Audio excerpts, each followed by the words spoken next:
Bonsoir à tous et à toutes. Merci de nous rejoindre sur Afro Info 243. Merci en tout cas pour cette vitalité que vous nécessitez de renouveler sur votre chaîne. Samedi 20 septembre 2025, nous partons tout droit dans les territoires de Massissi et Walikale où les bombardements aériens avec précision se poursuivent sur les positions des rebelles du M23 soutenus par l'armée rwandaise. Vous devez retenir qu'hier même, ces mêmes des bombardements se sont poursuivis. Donc aujourd'hui même, samedi, ce soir, en tout cas avec précision sur les bastions des rebelles du M23 du côté des Petits. Nous sommes dans le territoire de Walikale, mais avant tout, nous allons commencer d'abord sur l'axe Mpati, Bibwe, où les rebelles du M23 sont en difficulté après avoir perdu donc certaines localités toujours autour d'Mpati, Bibwe. Les rebelles du M23 sont en dispersion et surtout que les autres sont en train de fuir. Ils sont désorientés par ces frappes aériennes des Sukhoi 25 des forces armées de la République démocratique du Congo. Les FARDC qui continuent à répondre à toutes les provocations des rebelles du M23 soutenus par l'armée rwandaise. Et d'ailleurs, au moment où je vous parle, des bombardements aériens ont été signalés, sont signalés donc ce samedi 20 septembre dans les positions des rebelles du M23 soutenus par l'armée rwandaise sur la colline de Nyarushamba dans la localité de Kalembe et à Petit. Les bilans restent inconnus pour l'instant, mais vous devez retenir que selon des sources locales, les rebelles du M23 sont tellement en difficulté, surtout avec l'entrée en action des Sukhoi 25 des forces armées de la République démocratique du Congo. Alors, sur l'axe Mpati maintenant, où, comme je l'ai bien titré, on va voir qu'est-ce qui s'est passé. Selon une source sur place, donc je vais utiliser même la carte, parce qu'il y a beaucoup de téléspectateurs qui m'ont demandé, non, il faudrait même montrer ces villages où se passent les affrontements. Alors, ce samedi 20 septembre, comme je l'ai évoqué, il y a des avions de chasse de l'armée congolaise qui sont donc à nouveau aperçus dans le ciel de la chefferie de Bachali, en territoire de Massissi. Nous sommes dans la province du Nord Kivu. Selon plusieurs sources locales, les appareils ont procédé à de nouvelles frappes avec précision sur toujours les rebelles du M23 et leurs alliés. La situation reste très tendue et peut donc dégénérer à tout moment. Alerte des observateurs sur place. D'après des informations recueillies par certains habitants de la place, les forces armées de la République démocratique du Congo ont réussi à cibler une position au niveau de la colline de Mutonge. Également, quand nous parlons Mutonge, c'est à limite avec les territoires de Massissi et Walikale. Les rebelles du M23 ont été obligés de quitter la zone donc voilà, on peut voir cette carte. Vous voyez Nyange, Mpati, et voilà, espérons que vous êtes en train de regarder avec moi cette carte. Vous voyez la localité de Nyange, Mpati. Voilà, donc ce sont les deux localités pour l'instant qui sont sous l'effet des frappes aériennes des forces armées de la République démocratique du Congo. Les rebelles ont été obligés de fuir et de quitter la partie nord. Et pour l'instant, la partie nord de l'agglomération d'Mpati est passée sous contrôle des résistants Wazalendo. Les rebelles ont été obligés de fuir et donc de se concentrer dans la zone ouest de la localité de Mbati. Voilà, là on écrit Mbati, mais bon, suite au dialecte local, on peut appeler la Bambati, mais c'est Mpati. Il y a aussi la localité de Nyange maintenant qui est là-bas.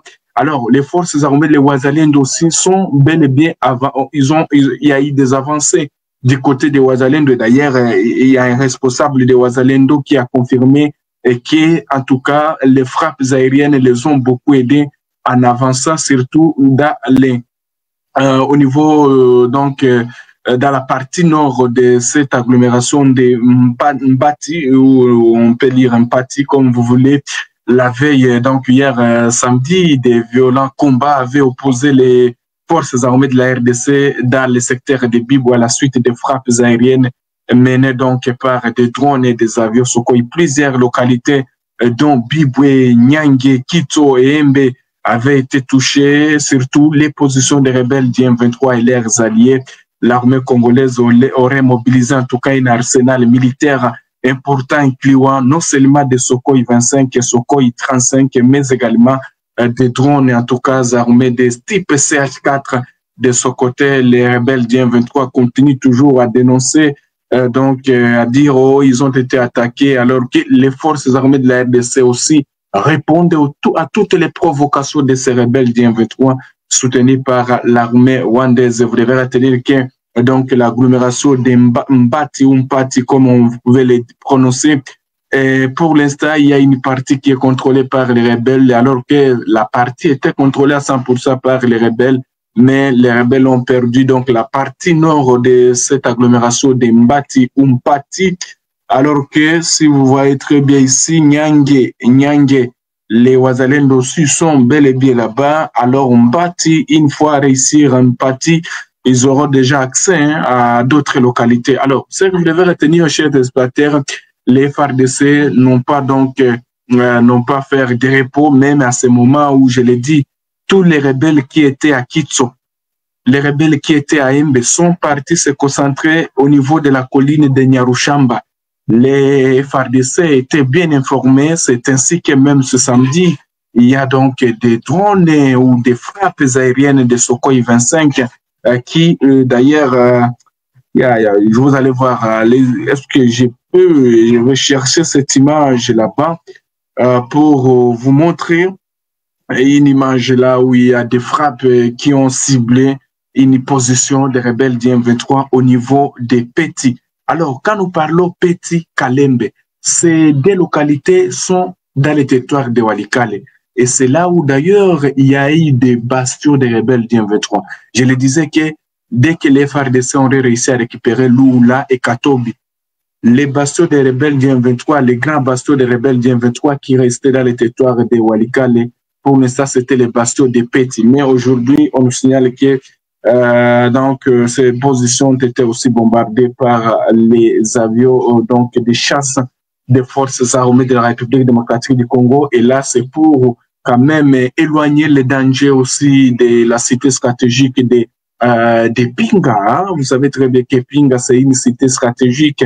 Il n'y a pas de cela dans les communications. Les rebelles disaient qu'ils doivent faire des meetings du côté de Kisangani pour aller à Kisangani. Alors, vu qu'une fois, Pinga, voire même Walikale, les centres encore revenir ou tomber dans les mains des rebelles, ça pourrait mal sonner. Alors, les FARDC ont vite pris cette décision d'éloigner les dangers hors des agglomérations, et c'est ainsi que là les bastions ou la grande base des rebelles des Petits en tout cas est pour l'instant sous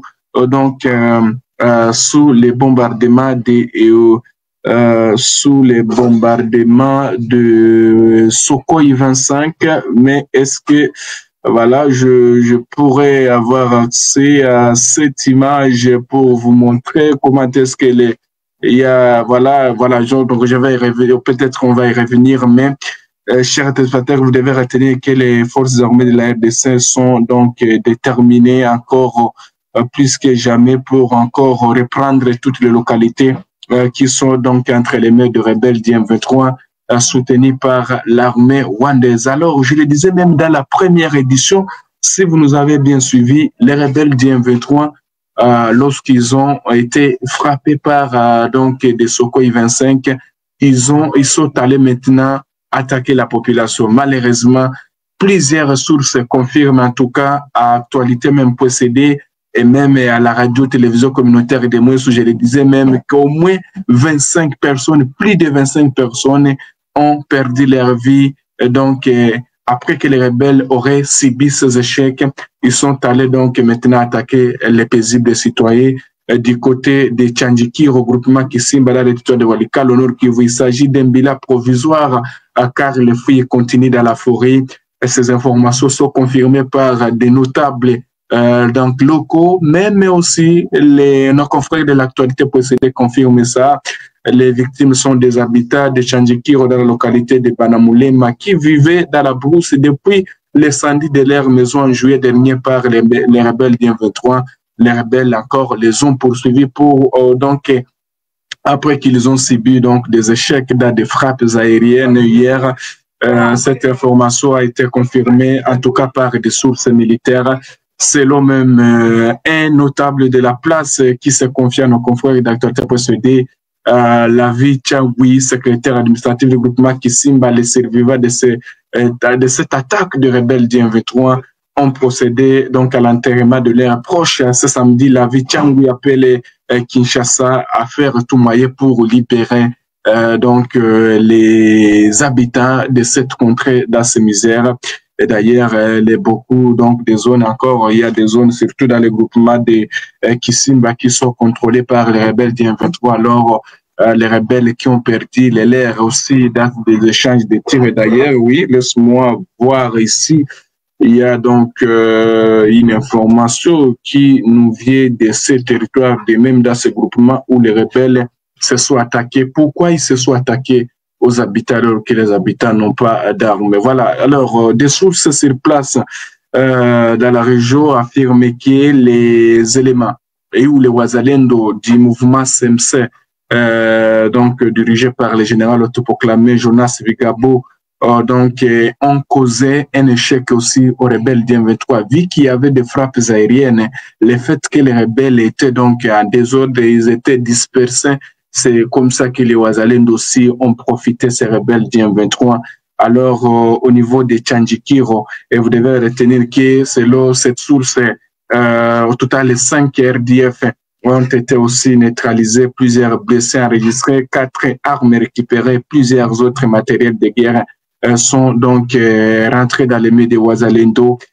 Pendant la fuite, l'ennemi a maintenant s'est donc donné l'audace d'attaquer les rebelles les habitants dans les zones qu'il était en train de passer, alors que malgré cela, les SMC, donc ce groupe de défense, affirme que la localité de Tchandjikiro reste toujours sous leur contrôle et reste déterminée à combattre et à défendre contre toute menace des rebelles du M23 malgré ses habitants qui ont été donc attaqués et voire même perdre leur vie.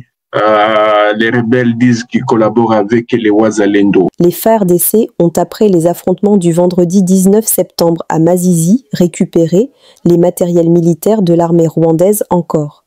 Signalons que lors de sa récente commémoration de l'indépendance, le Rwanda, via sa force spéciale, a défilé avec les nouvelles lunettes de vision nocturne, mais chose grave, quelques mois seulement après le défilé militaire, ces matériels se retrouvent entre les mains de nos vaillants soldats.